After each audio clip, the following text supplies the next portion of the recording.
Hello, YTPC. Ethan, Parsimonious Piper here. Today we've got some morsels for mental manducation. But first, in a straight 3-star Pipe by Lee squat Rhodesian, I've got some Sam Gaw with chocolate flake. These flakes are thick, a little wet. I don't like to dry them out too much because I don't want to lose the flavor. So they do require quite a number of relights to really get them going. Eventually, that flavor is worth the hassle. Last weekend, the United States celebrated its Independence Day. I was on the road coming home that weekend and didn't really want to get controversial or take away from just that pure celebration. So I put my morsels off for a week. But today we are going to step back in time 150 years plus in a week.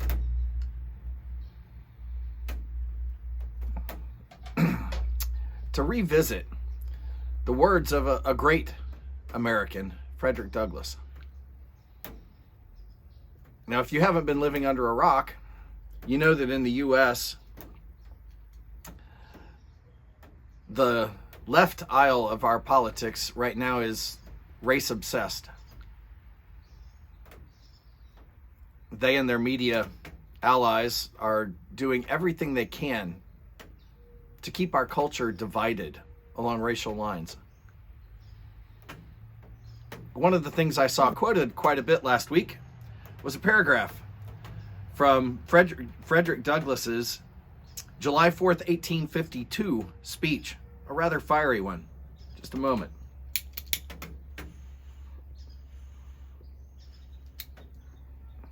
In this speech, Douglass, with great justification, excoriates the United States for its hypocrisy. Let me read to you the most quoted paragraph out of that speech. What, to the American slave, is your 4th of July? I answer, a day that reveals to him, more than all other days in the year, the gross injustice and cruelty to which he is the constant victim. To him, your celebration is a sham, your boasted liberty an unholy license, your national greatness swelling vanity. Your sounds of rejoicing are empty and heartless, your denunciations of tyrants brass-fronted impudence, your shouts of liberty and equality hollow mockery, your prayers and hymns, your sermons and thanksgivings, with all your religious parade and solemnity, are to hear him mere bombast, fraud, deception, impiety, and hypocrisy. A thin veil to cover up crimes which would disgrace a nation of savages. There is not a nation on the earth guilty of practices more shocking and bloody than are the people of these United States at this very hour.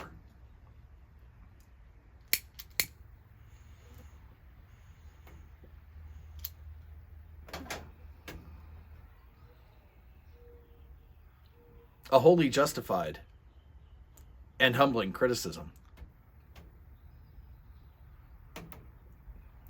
But see, that wasn't all of his speech.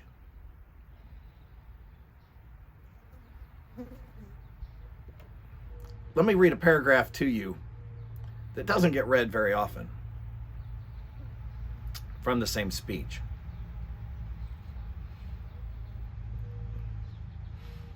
Fellow citizens, I am not wanting in respect for the fathers of this republic. The signers of the Declaration of Independence were brave men. They were great men, too, great enough to give fame to a great age. It does not often happen to a nation to raise, at one time, such a number of truly great men. The point from which I am compelled to view them is not, certainly, the most favorable. And yet I cannot contemplate their great deeds with less than admiration. They were statesmen, patriots, and heroes, and for the good they did and the principles they contended for, I will unite with you to honor their memory. Keep in mind, Douglas was born a slave. He escaped from his master in Maryland. He had felt the lash. And yet, when the political left in the United States right now would tear down monuments to our founding fathers, because they weren't perfect, because some of them did in fact own slaves, Douglas, a former slave himself, calls them great men, men that he respects and admires for the good they did. He understands men do good and bad and can be admired for the things they do that are good.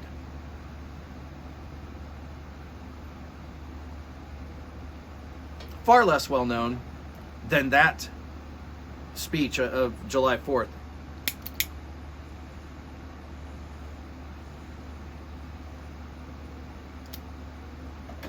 was Douglas's speech in dedication of the Emancipation Memorial, which some would also like to tear down. This memorial was not put up by white people to celebrate a white president, Lincoln. It was largely paid for by donations from emancipated black slaves. The drive to have a memorial was started by an emancipated black slave. Now, 11 years after Lincoln's assassination, Frederick Douglass spoke to dedicate this memorial. This is a lengthy quote. I think it's worth hearing all of it. Few facts could better illustrate the vast and wonderful change which has taken place in our condition as a people than the fact of our assembling here for the purpose we have today. Harmless, beautiful, proper, and praiseworthy as this demonstration is, I cannot forget that no such demonstration would have been tolerated here 20 years ago. The spirit of slavery and barbarism, which still lingers to blight and destroy in some dark and distant parts of our country, would have made our assembling here the signal and excuse for opening upon us all the floodgates of wrath and violence. That we are here in peace today is a compliment and a credit to American civilization and a prophecy of still greater national enlightenment and progress in the future. I refer to the past not in malice, for this is no day for malice, but simply to place more distinctly in front the gratifying and glorious change which has come both to our white fellow citizens and ourselves, and to congratulate all upon the contrast between now and then. The new dispensation of freedom with its 1,000 blessings to both races, and the old dispensation of slavery with its 10,000 evils to both races, white and black. In view then of the past, the present, and the future, with the long and dark history of our bondage behind us, and with liberty, progress, and enlightenment before us, I again congratulate you upon this auspicious day and hour. For the first time in the history of our people, and in the history of the whole American people, we join in this high worship, and march conspicuously in the line of this time-honored custom. In the presence and with the approval of the members of the American House of Representatives, reflecting the general sentiment of the country, that in the presence of that august body, the American Senate, representing the highest intelligence and calmest judgment of the country, in the presence of the Supreme Court and Chief Justice of the United States, to whose decisions we all patriotically bow, in the presence and under the steady eye of the honored and trusted President of the United States, with the members of his wise and patriotic cabinet, we, the colored people, newly emancipated and rejoicing in our blood-bought freedom, near the close of the first century in the life of this republic, have now and here unveiled, set apart, and dedicated a monument of enduring granite and bronze, in every line, feature, and figure of which the men of this generation may read, and those of aftercoming generations may read, something of the exalted character and great works of Abraham Lincoln, the first martyr president of the United States. Here was a man who had been a slave. As I said, he had felt the lash. He had been abused.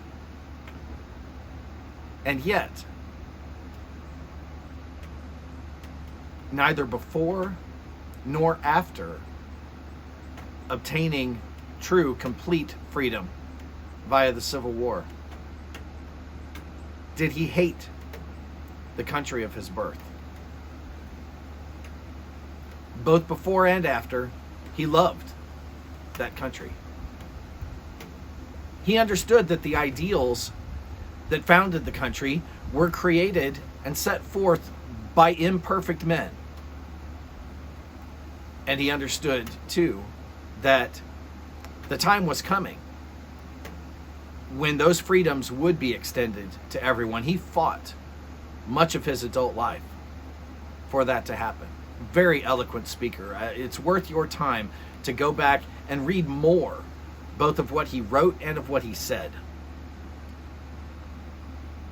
But do it with the full knowledge and understanding that this former slave never hated his country, and he never wanted to destroy its foundation or its underpinnings. He understood those founders were imperfect. He celebrated them for the good they did. Let's do that. Let's remember our country isn't perfect. Never has been. As long as there are humans in it, it never will be. But let's not destroy the foundation of this country for a lie. This country is not a white supremacist, terribly racist country. If it were, why would so many people who are not white be risking their lives to come live here? Fleeing countries that are dominated by their own race. Don't buy the lie. Go back and read what Douglas had to say. See for yourself. With that, folks, light something you like. Give this stuff some thought. Enjoy your afternoon.